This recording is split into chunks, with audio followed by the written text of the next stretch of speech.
Hey, Big Think X World Labs X Big Think, Hackathon, time to review it. Probably my last time saying those mixture of words because I never got it right.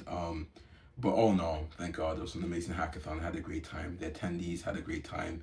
Um, a lot of effort was put in from our team sent that big thing from World Labs. We had a great contact Ian. He helped with the funding, advising, prizes, everything. Really, really great person there. I really, really appreciate his help.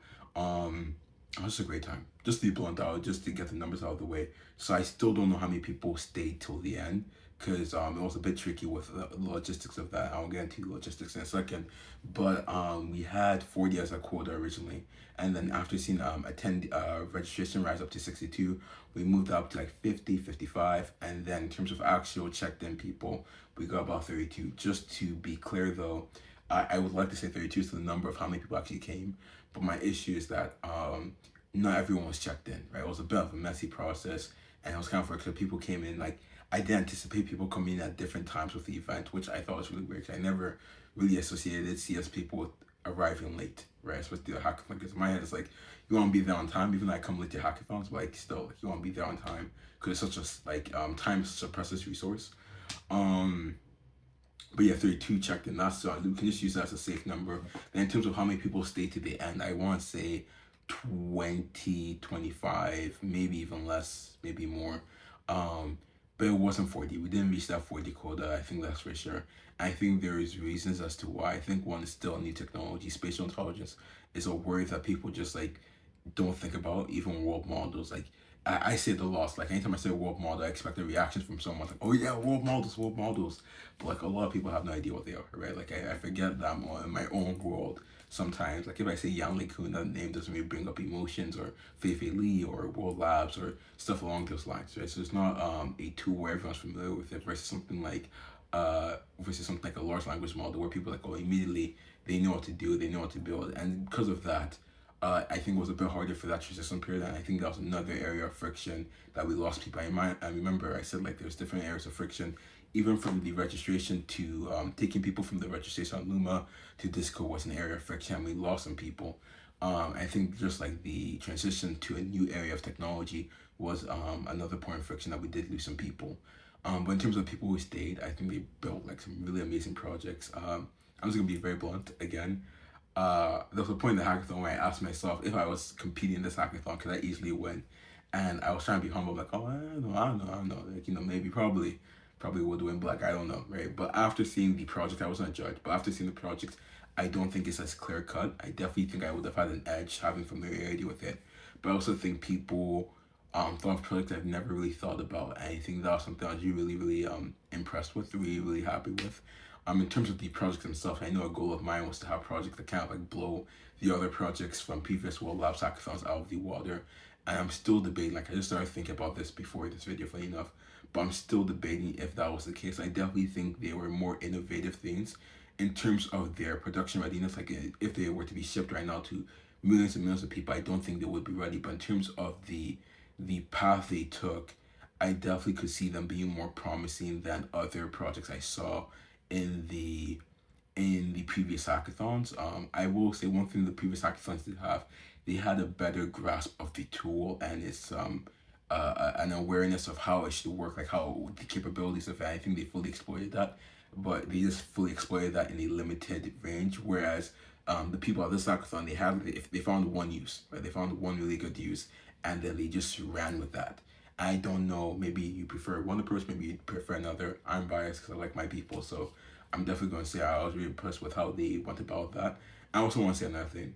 Do your literature reviews. I think what I noticed with the people who even won the hackathon is just for context for anyone who doesn't know, for this hackathon what I did, I had like a set of tutorials that you could follow just to get a general idea of the stuff you can do, like whether it be like hand motion, whether it be controlling your words, connecting words to using collision boxes. I gave like a general idea so you could just like, instead of wasting 3 hours, you already know how to do it in like the first hour.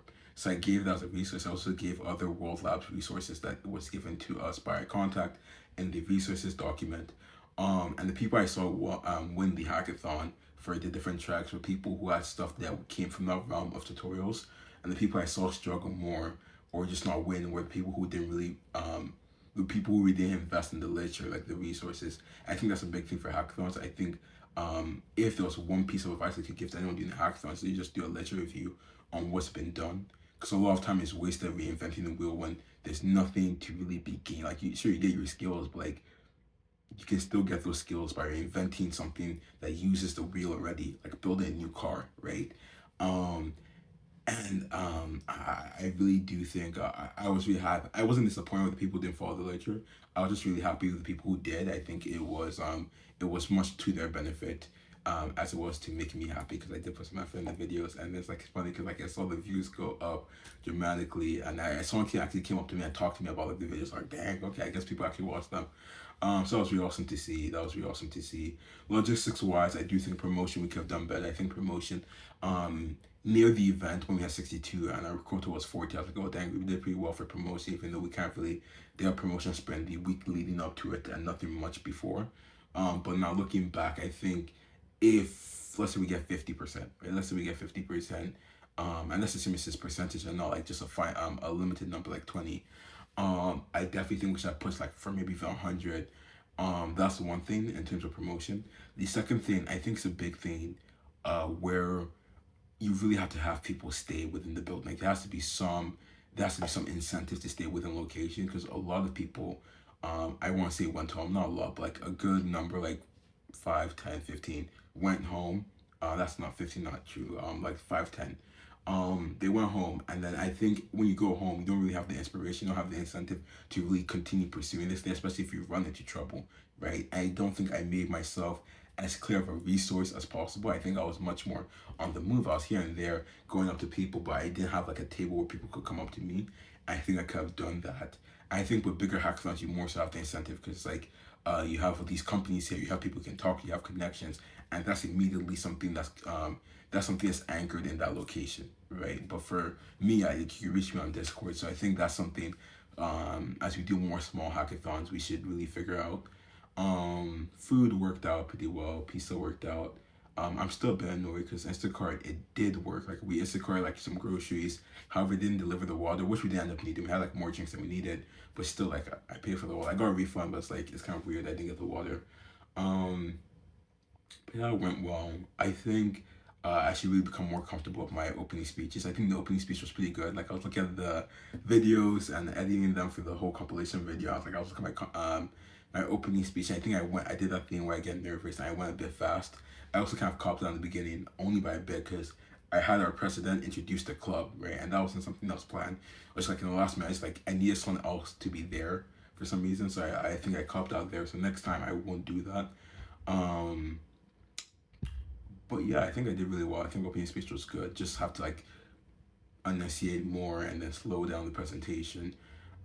I do think it was very inspirational. I remember I was seeing interviews with the people who attended for the compilation video, which I'm not going to post because it's meant to be an internal video, but it was a really good video. And one person actually brought up the words I brought up in my opening speech. I was like, maybe they're trying to toot my own horn, but like still, that's like kind of really cool to see that people are listening and they really thought about the stuff I said, especially in terms of spatial intelligence and why this is a new frontier for this whole race to pursue like this artificial general intelligence, because we're not beings within text. We're not constrained to a digital interface. We're constrained to the real world, which is made up of space, right? Millions and millions and millions of atoms, particles, distances, geometry, physics, and all that. But that was awesome. That was awesome. Oh no, I think it was a great hackathon. I think there's definitely lessons to take. I think much more preparation should be done ahead. Like a lot of the stuff I did in the last couple of days could have been done beforehand, and we just have we find those details to the point where it's like this like katana that's like deadly dangerous. Like if it touches you, you're just gone. Like if it touches your hand, it's cut off.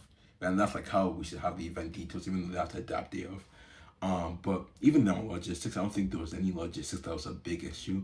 I think it was just a lack of communication. I think that's probably the thing I have to work on more in terms of realizing not everyone has the same context I do, right? And maybe the way to address that is to presenting to different people who don't have the same context and saying, oh, what do you think I say this? Or what do you think when I say this? And going through the whole presentation. So like questions that may arise, I can prepare for beforehand. But yeah, amazing hackathon. I'm really grateful to World Labs. Ian Curtis at World Labs, really great to help there. The Big Thing team really helped. I'm happy they allowed me to do this. It was a great time. The video was so good. I wish I could show the video. That also took really long because I'm not like the best video editor, but still. Um, and all in all, I'm just happy, right? I said this at the end of the event, but for the longest time, I've been building with these tools, and it's been really fun, but it's also been really lonely because it's a new technology, right? And there's not much people to talk to about these cool stuff and the cool capabilities. So seeing people come for a day and just like build with these cool tools and get really invested and say, oh, I wish I could do this. I wish I could do this. I'm going to do this next week. I'm going to do this.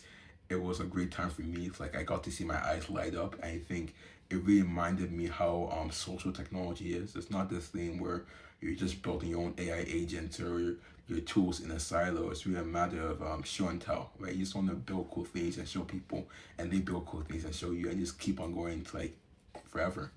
Um, but yeah, besides that, I have nothing else to say. So have a great day.